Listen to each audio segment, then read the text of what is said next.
کبھی ہم نے یہ خواہش کی ہے؟ اگر کی ہے تو سعادت ہے، اگر نہیں کی ہے تو اس سے مجھے اپنی فکری سطح کا اندازہ ہو جانا چاہیے کہ میں کتنا چھوٹا آدمی ہوں۔ امام عصر کے جو سپاہی ہیں وہ چھوٹے نہیں ہوتے۔ امام عصر جتنے بڑے ہیں، جتنی ان کی سوچ کائناتی ہے، جتنا ان کا ہدف عظیم کائناتی اور عالمی ہے، ان کے ارد گرد جو لوگ ہوں گے ان کی سوچ اور ان کی فکر بھی اسی حساب سے بڑی عظیم اور کائناتی ہوگی، محدود نہیں ہوگی۔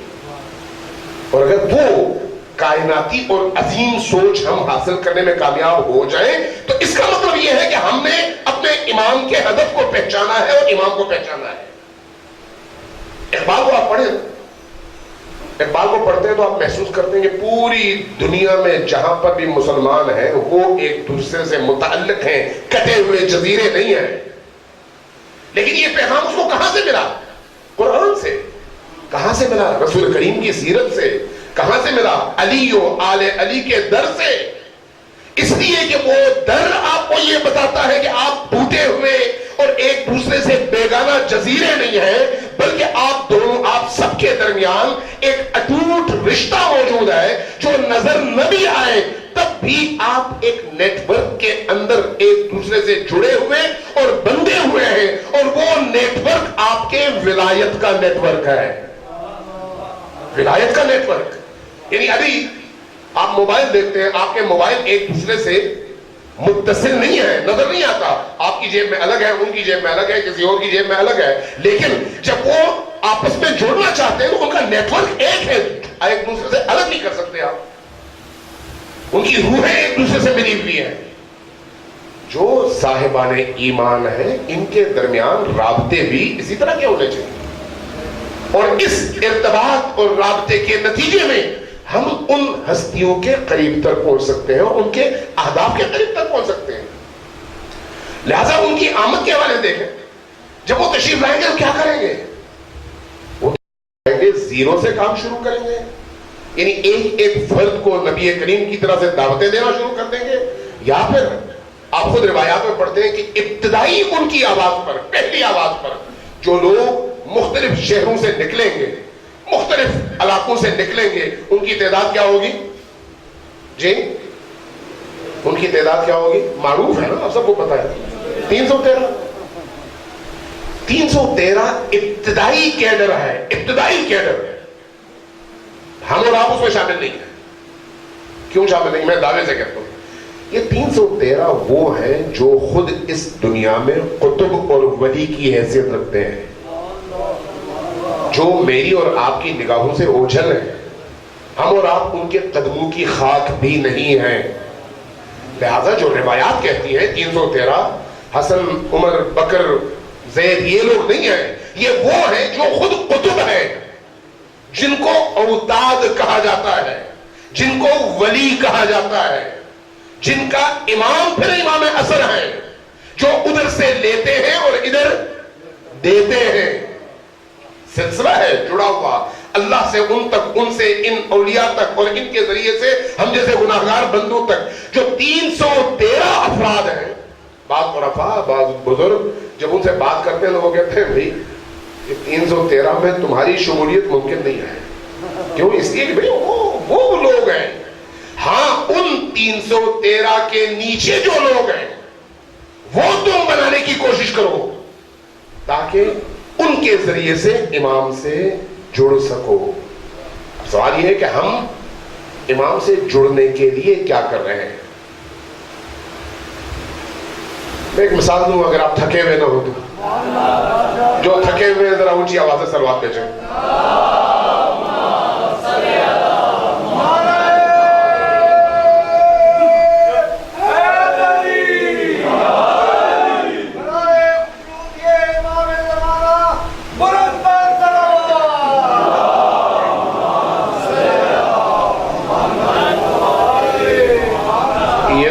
تھکے ہوئے لوگوں کی سلوات، اب جو نہیں تھکے وہ بھی ذرا اونچی آواز سے سلوات بھیجیں۔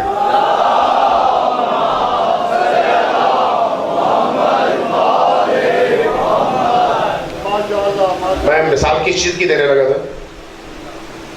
جی آیت اللہ العظمیٰ دستغیب کا نام سنا ہوگا آپ نے. شہید ہوئے اور منافقین نے شہید کیا اور ان کے 2 دفعہ ان کا جنازہ اٹھا. 2 دفعہ, ایک دفعہ نہیں.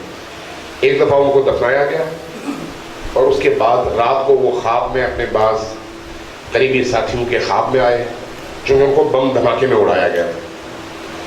تو انہوں نے ان سے کہا کہ بھئی میرے جسم کے اتنے ٹکڑے فلان جگہ فلان چھت پہ پڑے ہوئے ہیں, ان کو جمع کرو اور دوبارہ تشییع جنازہ کر کے دفناؤ.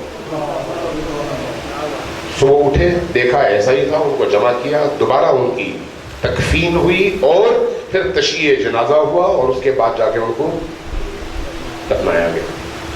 انہوں نے کہیں پر یہ لکھا ہے, وہ کہتے ہیں کہ نجف میں کچھ بزرگ جمع ہوئے, بڑے پریشان کہ بھئی امام اصل کے حوالے سے کہا گیا ہے کہ 313 لوگ ہوں گے, تو یہاں پر ہزاروں ہیں, امام ظہور کیوں نہیں فرما رہے؟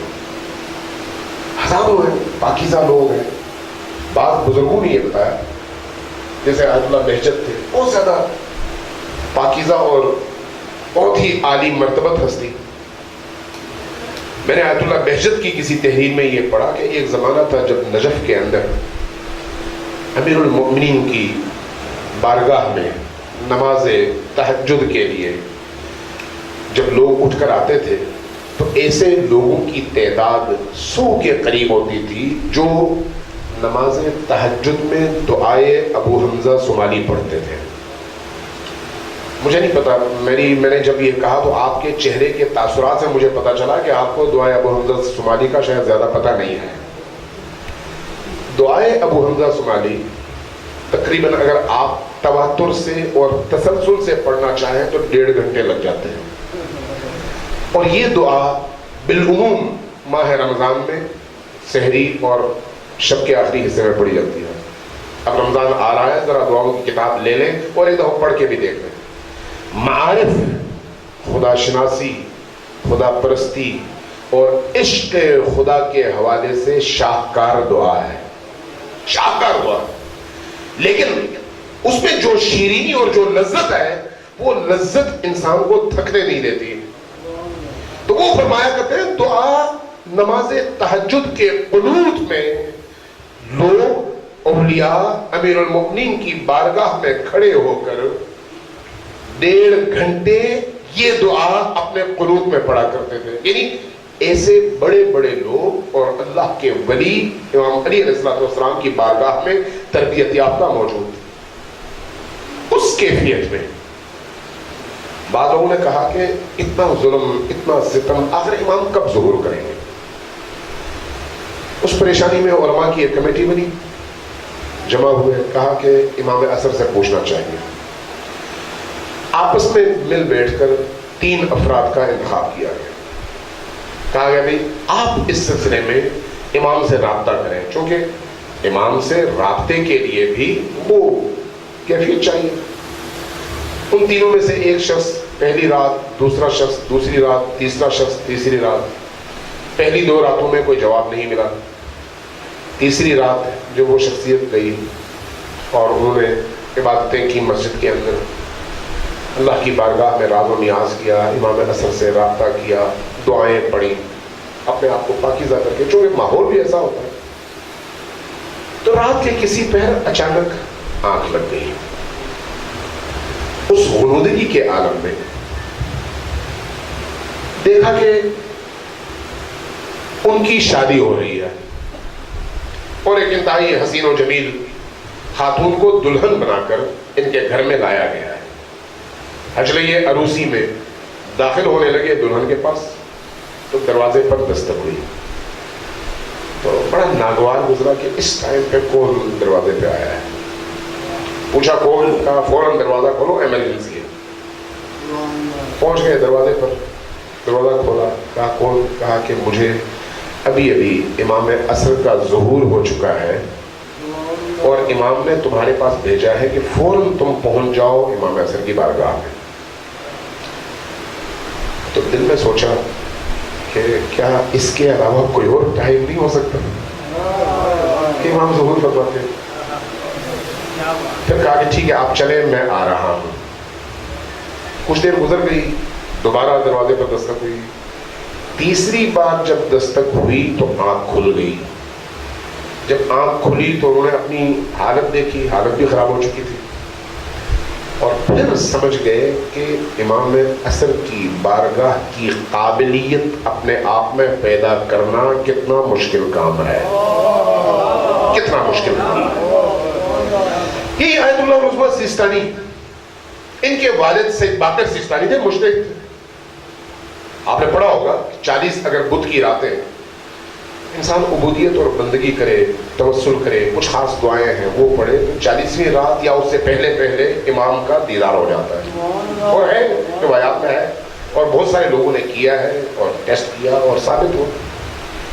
وہ یہ فرماتے ہیں کہ میں نے یہ عمل شروع کیا, چونکہ پہلے والی انسانوں کے امتحان کے حوالے سے بیان کرنا تھا, اس میں آپ کو ایک اور پہلو کے حوالے سے عرض کرنا چاہ رہا ہوں. 37 راتیں گزر گئیں بدھ کی, یعنی تقریباً 1 سال 10 مہینے کا عمل ہے. یہ 10 مہینے مسلسل, اور آسان نہیں ہے. سننا ٹھیک ہے, ہم بھی آسانی سے کہہ دیتے ہیں, آپ بھی آسانی سے سن لیتے ہیں, لیکن پریکٹیکلی کوئی آسان کام نہیں ہے. کوئی 37 بدھ کی راتیں گزر گئیں. 37ویں رات یا 38ویں بدھ کی رات جب عبادت سے فارغ ہوئے, دیکھا آسمان میں ایک نور نظر آ رہا ہے. مشہد میں تھے امام رضا علیہ السلام کی بارگاہ. نور دیکھا کہ زمین سے نور اٹھ رہا ہے آسمان کی طرف. یقین ہو گیا کہ یہ امام عصر کا نور ہے. اپنے گھر سے نکلے, دل جب گواہی دے اور یقین ہو آدمی کو تو پھر بےتاب ہو کر بھاگنے لگتا ہے.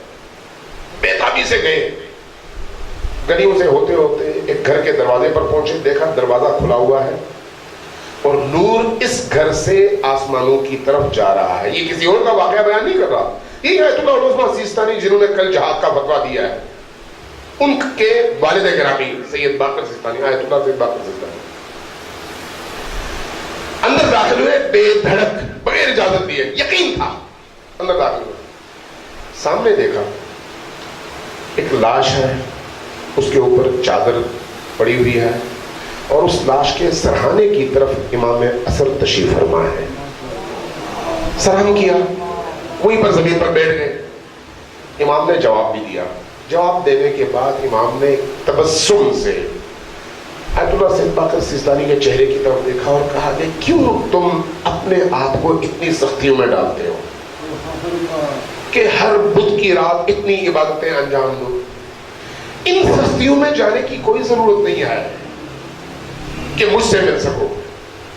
اگر تم اس خاتون میں موجود ایمان اپنے آپ میں پیدا کر لیتے, توجہ ہے, اس خاتون کے اندر جو ایمان کا لیول تھا, اگر وہ ایمان تمہارے اندر پیدا ہو جاتا تو تمہیں ہمارے پاس آنے کی ضرورت نہیں تھی, ہم خود تمہارے پاس آ جاتے. آج اس خاتون کے سرانے میں آیا ہوں, یہ جب زندہ تھی میں آیا ہوں اور میرے ہاتھوں میں اس خاتون نے دم توڑا ہے. پوچھا یا ابن رسول اللہ, اس خاتون کی صفات کیا ہے؟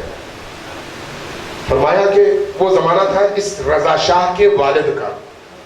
یہ رضا شاہ جو امام خمینی کے ہاتھوں رسوا ہو کے بھاگا, اس کے والد کا, رضا خان کا. پوچھا کہ اس خاتون کی صفت کیا ہے؟ کہا کہ انگریزوں نے شاہ کو مشورہ دیا کہ ایران کے اندر خواتین سے حجاب چھین لو, خواتین کو بے پردگی کی طرف لے کے آؤ. تو اگر آپ ایران کی تاریخ پڑھیں, کشف حجاب کی ایک موومنٹ چلی ہے. کشف حجاب کا مطلب کیا ہے؟ حجاب کا خاتمہ اور خواتین کو بڑھانا, جو آج ہمارے ہاں بغیر کسی تحریک کے الحمدللہ بڑے زبردست طریقے سے چل رہی ہے. آپ دیکھ رہے ہیں نا, بازاروں میں, کوچوں میں, محلوں میں, گلیوں میں, دینداروں کے ہاں بھی, بے دینوں کے ہاں بھی, برہنہ سر, برہنہ گریبان, بہرحال تنگ کپڑے وغیرہ وغیرہ. فرمایا کہ شاہ نے انگریزوں کے کہنے پر یہ جو کشف حجاب کی مہم شروع کر دی, اس کے نتیجے میں تاریخ یہ کہتی ہے کہ گلی گلی, کوچا کوچا شاہ کے سپاہی آتے تھے, خواتین کو دیکھتے تھے, اگر انہوں نے چادر اوڑھی ہوئی ہے چادر چھینتے تھے. اس کے نتیجے میں خواتین پھر ڈر کے باہر نہیں آتی تھی. جن کو زیادہ پریشانی نہیں ہوتی تھی وہ گھڑی میں اتار کے آ جاتی تھی. فرمایا کہ کشف حجاب کی جب تحریک شروع ہوئی، آج 7 سال ہو چکے ہیں اس تحریک کو، اور جاری ہے یہ تحریک. یہ خاتون پہلے دن سے اپنے گھر کے اندر مقید رہی اس خوف سے کہ کہیں اس حجاب کے چھن جانے سے اس کے جسم کا، سر کے بال کا کوئی حصہ کوئی نامحرم نہ دیکھ پائے. لہذا اس گناہ کے خوف کی وجہ سے یہ خاتون 7 سال تک اپنے دہلیز سے باہر نہیں نکلی. اس نے عبودیت کی، بندگی کی، اطاعت کی اور نافرمانی کے اس خوف سے، جس میں اس کا اپنا اختیار نہیں تھا. اختیار فوج اور سپاہیوں کے ہاتھ میں تھا، لیکن اس خوف سے کہ کہیں یہ اللہ کے حکم کی پامالی کا باعث نہ بنے، لہذا یہ خاتون گھر سے نہیں نکلی. اور آج جب اس کا دم آخر آیا تو اس نے مجھے پکارا. اس نے مجھے پکارا تو پھر اس کو میرے پاس آنے کی ضرورت نہیں تھی، میں خود اس کے سرحانے حاضر ہوا.